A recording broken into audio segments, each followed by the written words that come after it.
Well, let's get started. So there's a lot of stuff this week in numbers, a lot of important things that we have to keep in mind. But uh, especially like today, I mean, it answers your question: how did they move the camp? And they all moved all at once. Nobody was ahead of anybody else. It was like they had to move in the formation that they were set, right? That means the Levites had to pack up everything and get ready to go, and everybody had to leave at the same time carrying their banners. So it was like one big, kind of like the military, yeah. Yeah, it was very organized. This group, Yep, you lead, and you come second, and that. Right. yep, I like the fact one tribe the Levites didn't get a wagon because they had to carry, the Ark of the Covenant and sure. the altar. And you know, that had to be absolute chaos. The first group was what, 600,000? Yeah, I mean, I can't even comprehend that movement. That mass. Yeah, they apparently were able to perfect it over 40 years. Yeah. Like I said, yeah. the military will move everything at once. The person in the front takes the same step as the person in the back at the same time. Yep, Otherwise, you've got kind of this Stagger. swarm Yeah. thing. In the military, they all just move at the same time. The slowest person is the fastest, the whole thing. you go as fast as the slowest man, yeah. So I apologize to people at home watching that I'm going to be eating my breakfast while we're doing this. So. As far as wagons, didn't they get everything they needed from the Egyptians? Yep, They couldn't have wagons. they had wagons. So apparently the wheel was invented.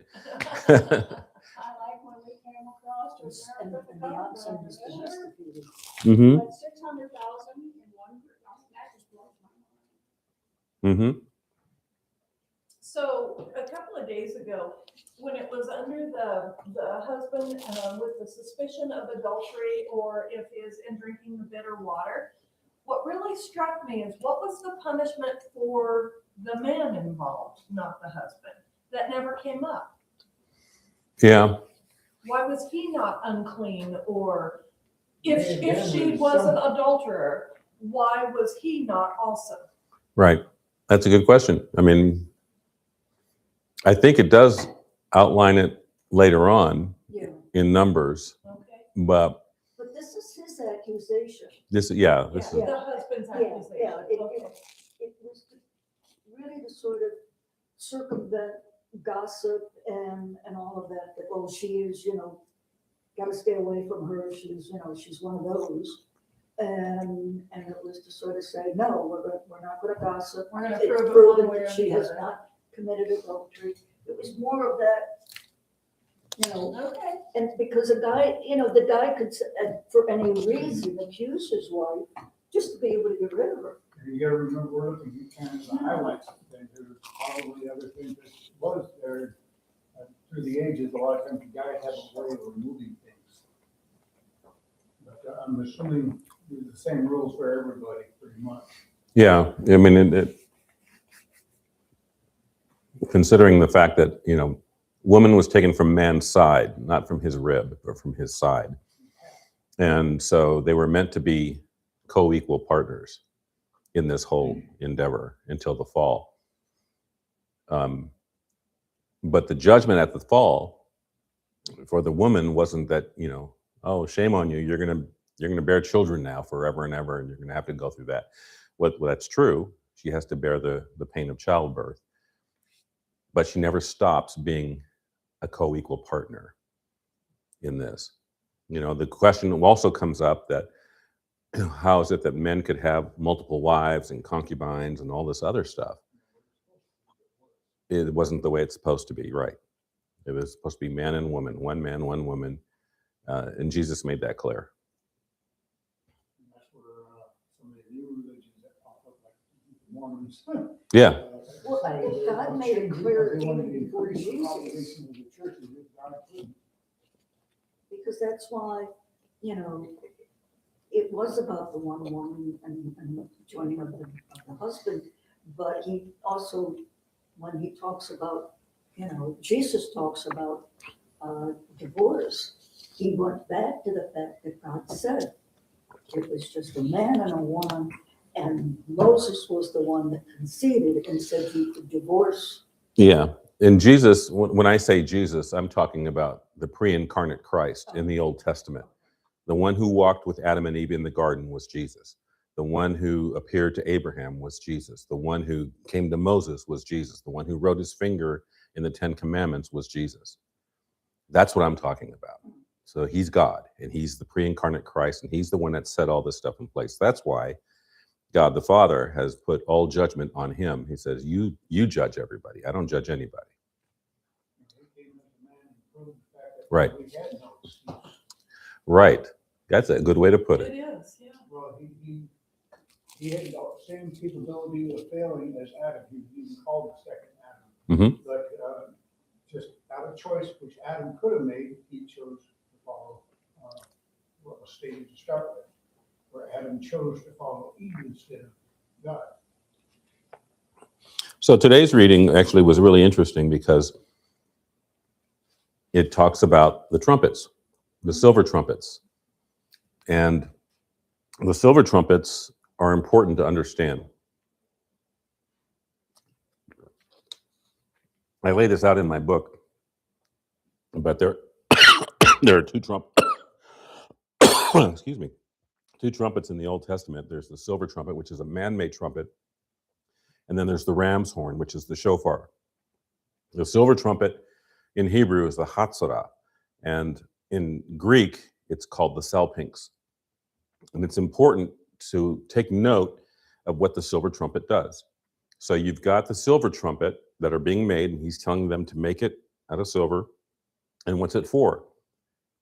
Calling people together. Calling people together, whether it's calling them to war, calling them to celebrate, but it calls all the people together. Who were the people that were only allowed to blow the trumpets? The priests, right? Now fast forward to today, to New Testament, all right? So it's the silver trumpet is called the salpinx, and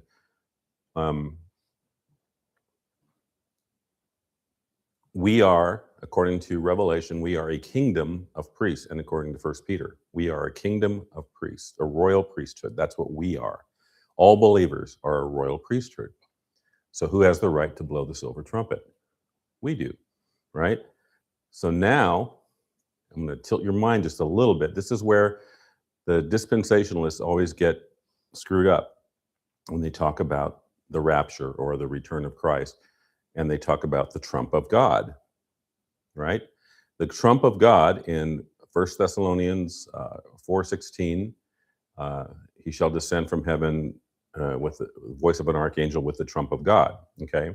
That word trump is the word salpinx. It's a silver trumpet. The trumpets that are blown in Revelation, the 7 trumpets, are silver trumpets. So think about that. Like calling all of us together. Calling all of us together, but who's blowing the silver trumpet? And I'm just trying to get you to stretch your mind for a minute. Isaiah chapter 60 says it this way: cry not, cry aloud, spare not, lift up your voice like a trumpet. So to me, that says that the 7 trumpets in Revelation and the trumpets that hail the return of Christ is the church, when the church comes together as one voice and makes it known, and it calls people together, and it calls a spiritual warfare to take place. It's not a physical war, it's a spiritual war. And the trumpet, our voices together corporately make a trumpet. What do you think about that? I think that we're supposed to be the mouthpiece of God. We're supposed to be a reflection of his light, like the moon with the sun.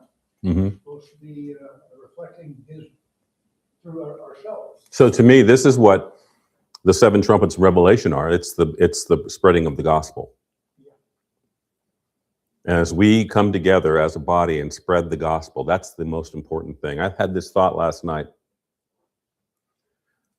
My thought was, what if, this is just a what if, hypothetical, what if something happened to me that I came down with some kind of throat infliction or cancer or something like that, and they wanted to do this operation, but I wouldn't be able to speak anymore, but it would prolong my life.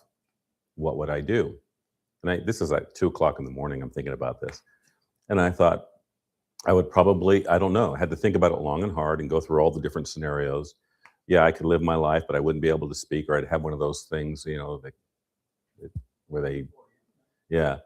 And I thought, no, I probably would choose to not have any type of treatment or operation. I would probably just choose, as long as I have a voice, continue to preach the gospel and spread the gospel, and I would go as long as I can. Whereas if I had an operation where I couldn't speak anymore, that would pretty much take me out of the picture. No, you can go around that. You could, learn the sign language and do like they do on the TV, have somebody interpret for you. Yeah, well, I know sign language. do you? And so when we left the ranch, we moved into Great Falls. My dad was hard of hearing, and we had the school for the deaf and blind. So my older sister and I especially, took a lot of classes, made a lot of friends of the deaf. And we used to, as teenagers, stand up while we were singing and sign the songs for the congregation that was either hard of hearing or deaf. And a lot of the songs, especially the, what is the word I want to use for the Rock of Ages? The older ones. Yeah. Every time we sing those in here, my mind is signing those, because I did that as a teenager. And I just, so I could sign for you, David. You should. Where there's deaf, we probably would need somebody to sign. Yeah, I'd love to learn sign language. And the fact that, like you said, well, if somebody loses their voice, well, then they need to know or be able to communicate still, because, like you said, our voice is more than just our voice. Mhm.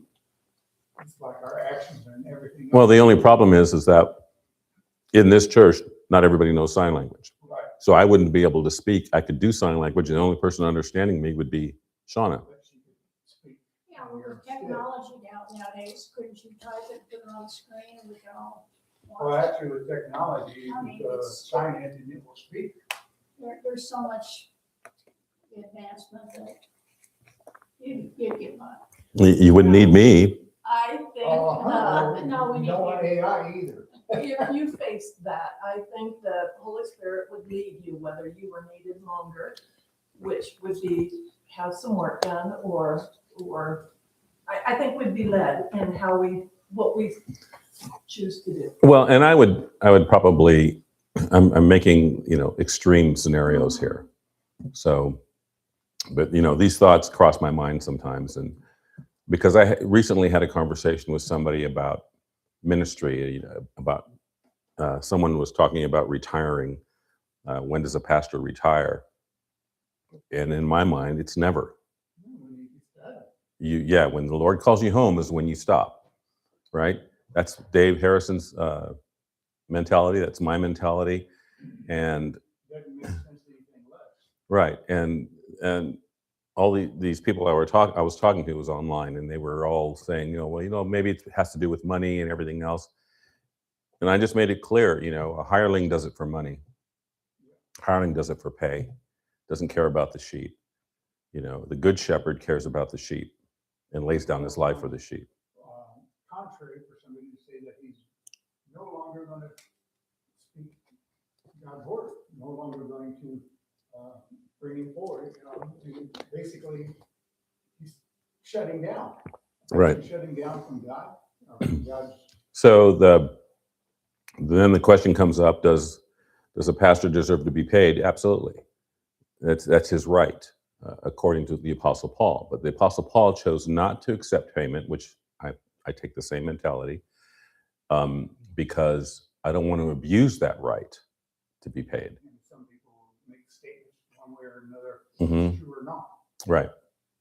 Because then when you start relying on that pay as a pastor, then what will happen is you start getting into performance. You're relying on the detours for God. Right.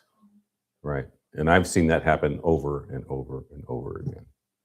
It's interesting though in Numbers, and I believe also in Leviticus, God indicates that even among the Levites that had deformities, whether they be blind, deaf, dwarfism, I mean, he listed them all, they still could be in service in some way.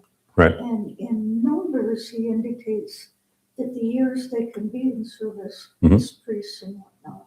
And I guess once they reach the age of 50, Right. 25 to 50. they still could be the guards Mhm. guarding the tabernacle. In other words, they never gave up. You know, I just said, look, we're dire, we're going to sit in the rocking chair. And Right. you know, they always still had a function up until the day they died. And see, and I agree with that. And I think that I find an issue with a lot of the retired pastors that are here in this community who don't do anything. They don't even go to church anymore. They're just retired. And Really? yeah. Yeah. And there's some that live around the corner from my house. They don't do anything. They just kind of, I'm retired now. And they're younger than me. So what about the forsaken fellowship? They didn't take that one to heart? That's my question. Or did they just become what we now call burned out? They just can't. do it anymore. Why would a person- It was so hard. Okay, so then that brings the question is, why does a person get burned out? Why would a pastor get burned out? If you don't really have God. Maybe what's going on in his congregation that he couldn't control. They're listening more to the world than to themselves, to God. See, and so you're bringing up the fact that it could be a matter of the heart, of the person's heart who is not completely aligned with God and God's word. Then what happens is they get burned out because they're trying to do things in the flesh. They're trying to do it out of their own strength and out of their own power. And their strength is run out. Yeah, And even Moses cried and whined, don't make me carry it all. just kill me. Yeah, Didn't he say that? yeah. So, yeah. And so, but what did God do? He gave him 70 elders. So he's establishing a hierarchy. And surprisingly, I see people who argue against a church hierarchy, church leadership. They don't understand that leadership is important. If you served in the military, you would understand more than what we understand now. You don't get anything accomplished. Nothing gets accomplished unless you have leaders and people to lead and take authority and look out after you. One of my jobs as a non-commissioned officer in the Marines was I had a whole platoon under me, and I had a little booklet with all their names, their social security numbers, their what their job was, and what their abilities were, and I would write notes as far as what their limit is, and I would know everybody, and I'd know everybody's limit. Who was the fastest runner, who was the slowest runner, who was strongest, who was weakest, that kind of thing. Who was dependable, who wasn't. But I treated all of them the same. And I was able to care for all of them the same and encourage all of them the same. They had one guy who had been busted like 3 times. He was a private, and he didn't care anymore. He'd show up to duty with a wrinkled uniform and hair all messed up and didn't shave and anything like that.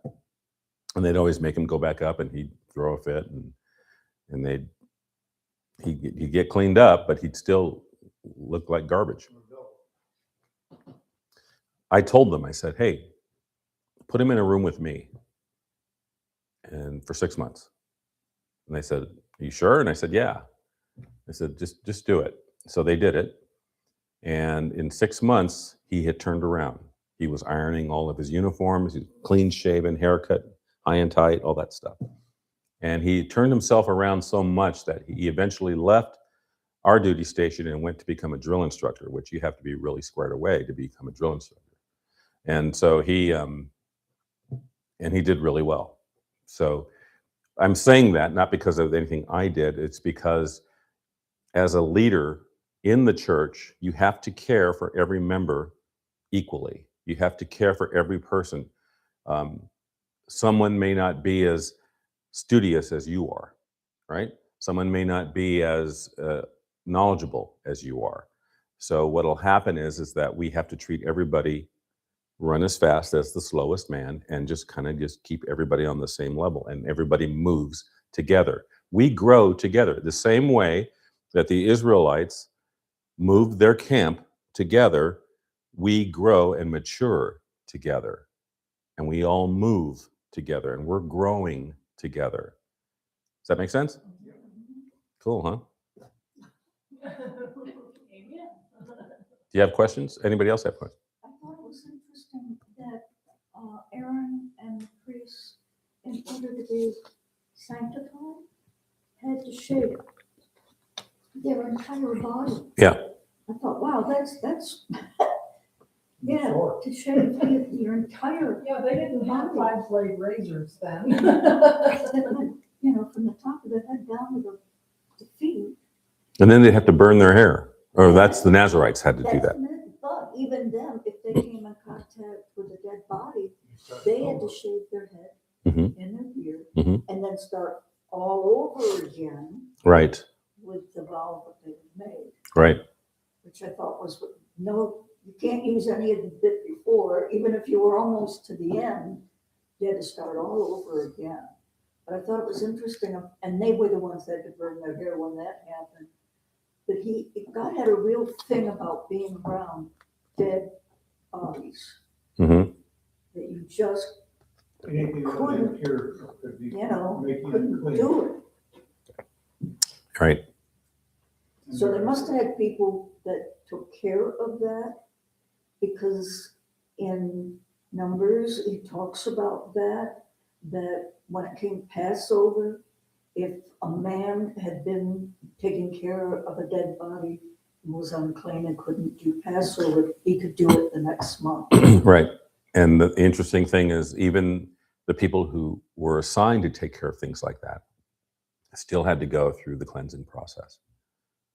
So there you go. And that again could be referring to sin, but a lot of that was, had very functionality. If there was a plague or something, you needed to separate yourself from the bodies. You can't just be playing with that and then go back with the group. You spread the plague. Walter, would you go start the coffee? Okay, I think hopefully I get it where it might already started itself. Nope, it didn't start itself. Yeah. Bottom right-hand button. Yep, I know where that one is. It's just like it started.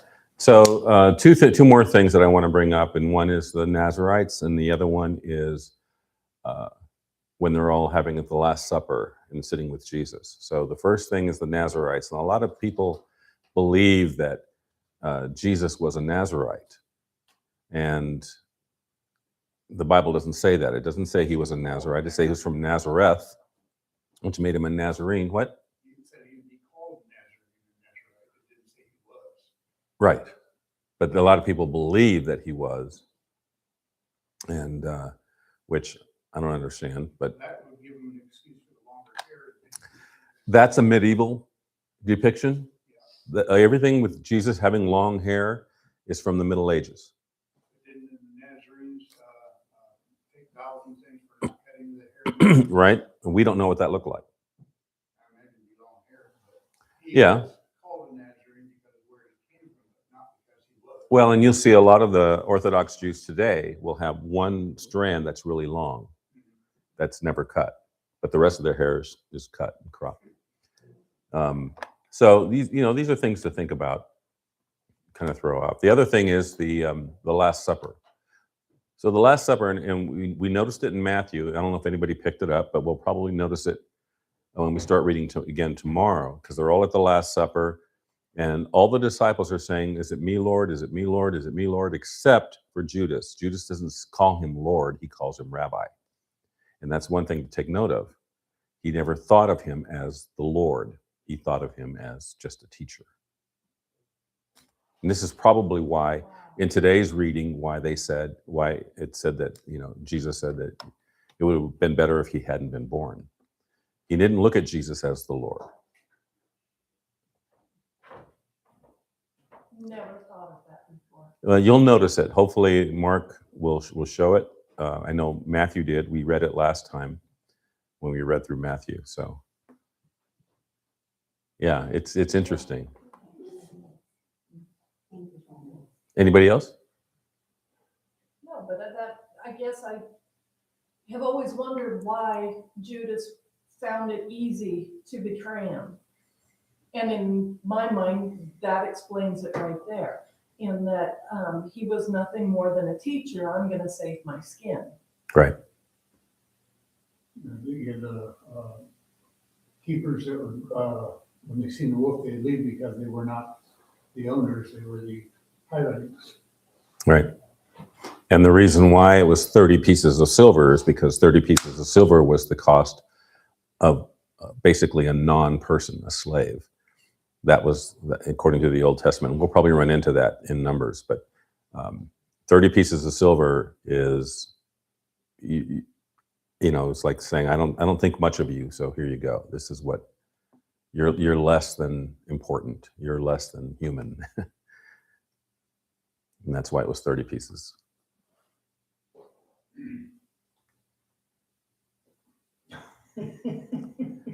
Is that it? I'm thinking. Okay, all right.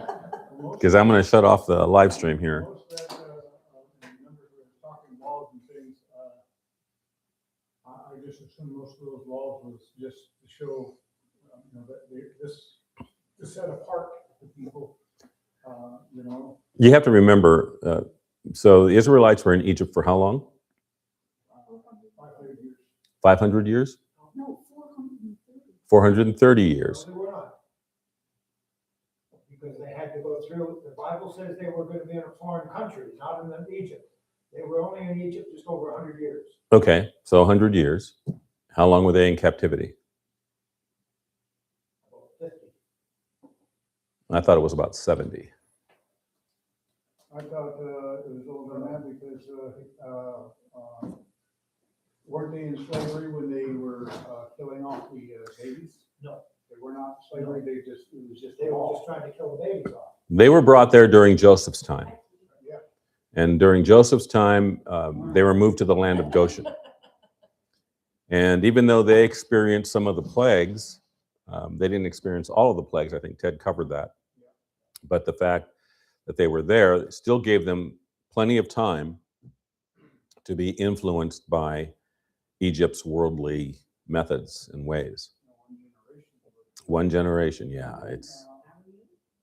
And so when they're out in the wilderness, they're like, we need meat. We need real stuff to eat. We can't eat this manna stuff, you know, because they want, and that's why they want to go back to Egypt. That's why they were complaining.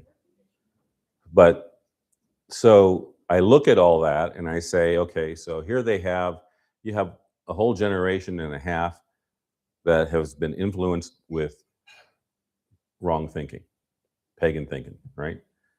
Stinking thinking. And so God is having to restructure their method and their ways of doing things by severely keeping them disciplined in all these rituals and all these ceremonies and all these things. Yeah, eventually, yeah, they all have to die off. So, all right, I have a question. sure. If they went in to Egypt with 70, that included all of them, women and everything, how did they get over 600,000 Wh- and only? Where did you 100 years? where did you read that they only went in with 70 people? It says that when they went with Joseph and when they all came, they came with 70 people. There were only 70 people came with Yeah. Israel. There were 70 people that they came in to Egypt with. Mm-hmm. And then in 100 years, you get 600,000 men alone?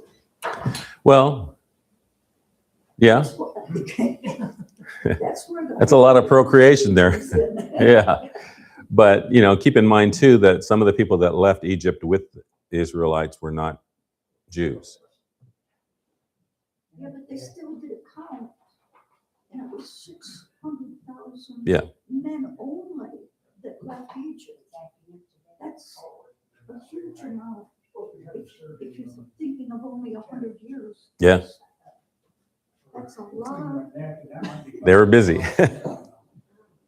Yeah. That's the only thing I could see was, I could see the 430, that would take time, Hmm. and you'd get that amount. And yes, maybe being enslaved to the slaves, maybe 100 years.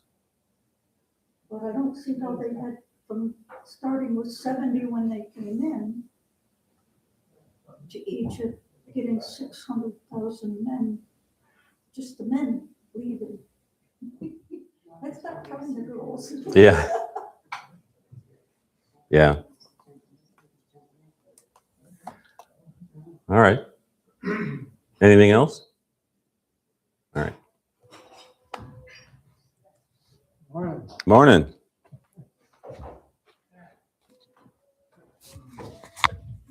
Good.